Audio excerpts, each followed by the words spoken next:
So I hope this message is received well because, this is coming from the heart. I was hesitant to even put this video out, but, this is something that I do believe that is very important.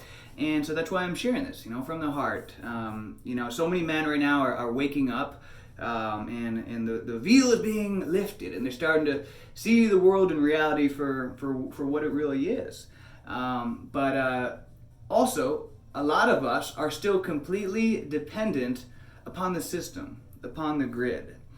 The grid is and the system is very convenient. It's gives everything we need. I'm not completely free from the system and off the grid. That's what I'm aspiring to eventually. But the thing is, if you think about dependence, being dependent, it's we still need it and require it, and that's not.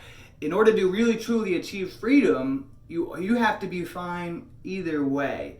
And a lot of people think, I'm fine, hey, with or without the grid, without our system, I'd be fine. But are you really? And that's why I'm sharing this video, not to be a pessimistic type of a message, because, I'm an optimistic guy. I have a happy attitude, and I choose to always see things from that glass half full. But at the same time, I'm still realistic. I've seen the value in my life and seeing things for what they are and being prepared, like the Boy Scout says, be prepared. And so, in my opinion, one of the best investments that you can ever make in your life is into learning the basics of survivalism and preparedness. We're taught about, the best investment you can make is into your retirement and invest all your money into your monthly retirement, this and that, so that way you can retire someday and have that nice safety net. Sure, that's great. I do invest monthly into my retirement account, so forth. But I invest even more heavily into survival, into the idea of surviving with or without a system and preparedness. And what I mean by that is that, think about it, it's, if something, I think humans are creatures of amnesia, and we're quick to forget about our history and how quick civilizations in the past have been quickly wiped out.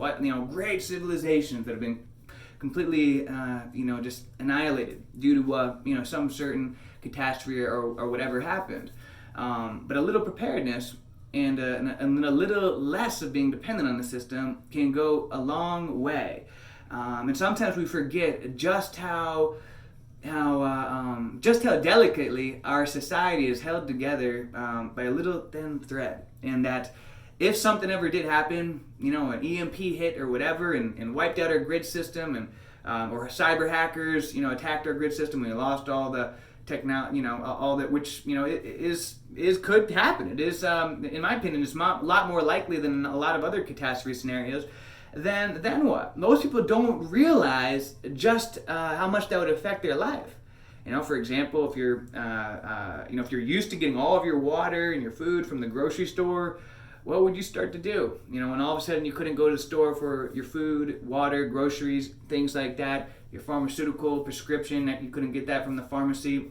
I remember where I read the book series 1 Second After, great book. This was actually required reading for Congress because it was that important to understand about the repercussions. If 1 second after the grid got wiped out, what would happen?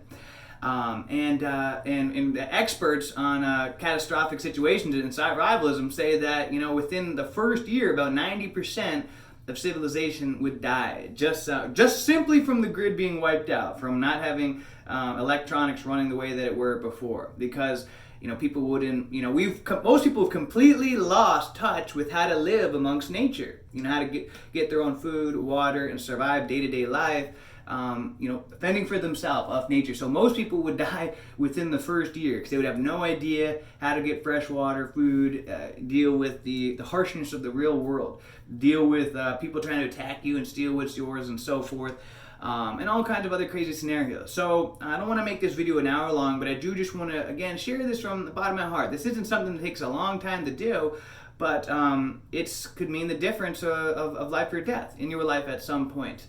Again, not to sound grim, guys, but, as men, we got to be prepared and, and aim for the best in life and hope that nothing ever goes wrong. I hope nothing ever goes wrong, but also be prepared just in case, that way you can sleep better at sleep better at night, and be a better guardian and protector of your loved ones, your family, or just your dog or yourself or whatever, your legacy. And so, in the rule of survivalism, what they say is there's three things to focus on. You run out of oxygen in 3 minutes. You run out of if you run out of oxygen in 3 minutes, you're dead. If you run out of water within 3 days, you're dead. If you run out of food within 3 weeks, you're dead. That's just a survivalism type of saying. So those are three of the basic things that you want to think about. Oxygen, that's hopefully, that wouldn't be a problem. We'll still be able to breathe and everything. But number two, water. What would you do? Do you even have just a basic water filtration type system? You can get those for really cheap. You can get one on Amazon this weekend. That way, worst case scenario, you could filter your own water and still have fresh drinking water. Just in case. That would be one of the quickest ways that you would die if you weren't prepared. It's not even being able to get water for yourself and your family and your loved ones, your dog, and so forth. I would recommend doing some research and figuring out what methods that you want to take in your life to be able to be prepared for in a situation where you couldn't just go to the store, go to Publix and get a gallon of water. How would you filter your own water, create your own water? Another one is about food. The third one, food. I think it's a great idea for everybody to have at least some long-term, non-perishable types of food that you can store away. Whether it's canned goods or whatever, but they say to have at least a 30-day supply worth of food. That's just can sit there in a closet, but just in case, worst case scenario, you got some food. Then also a weapon, a gun. I think all of us should protect our right to have our own firearm and protect ourselves from foreign and domestic predators and so forth. So, and one of the worst things, if shit did hit the fan and society was collapsing, one of your biggest threats would be from people trying to attack you and take what's yours. Because if it came down to their family or you, in those types of situations, a lot of people would resort to doing some really nasty and things that they wouldn't normally do. It would bring out the worst in people. So I would recommend in having a knife, a gun. You don't have to go crazy and be like Rambo, but just a gun, knife, basic things like that. Some ammunition just in case of a situation. Then have some downloadable paper or some paper version of maps. If like I said, if an EMP hit or something like that, and you couldn't use a map system, would you know how to find yourself around without using good old-fashioned GPS? Have a compass.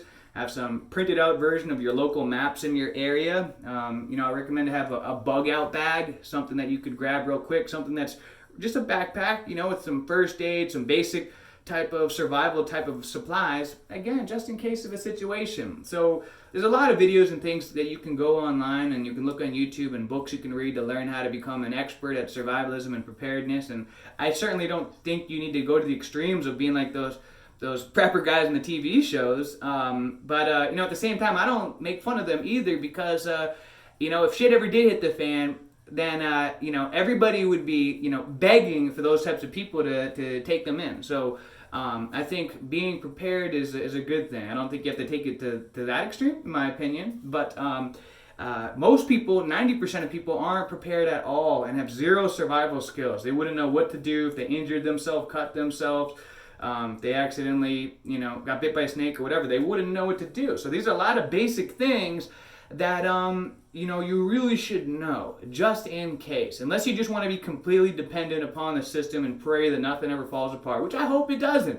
I hope this video is just a waste of time and that everything's all hunky-dory. But guys, part of achieving freedom is knowing that you have the confidence to survive regardless of the situation. Even if the worst case scenario did happen and a catastrophe or something did happen, the economy fell apart or whatever, not that long ago, things were crazy. Look at the Great Depression. That was a wild time, all kinds of crazy things. And, a couple hundred years ago, so guys, humans are a creature of amnesia. We forget. We think like everything is going to be all hunky-dory forever. But, and hopefully it is. But at the same time, you just never know. And so don't be like most people that 90% of people that don't have any emergency plan at all.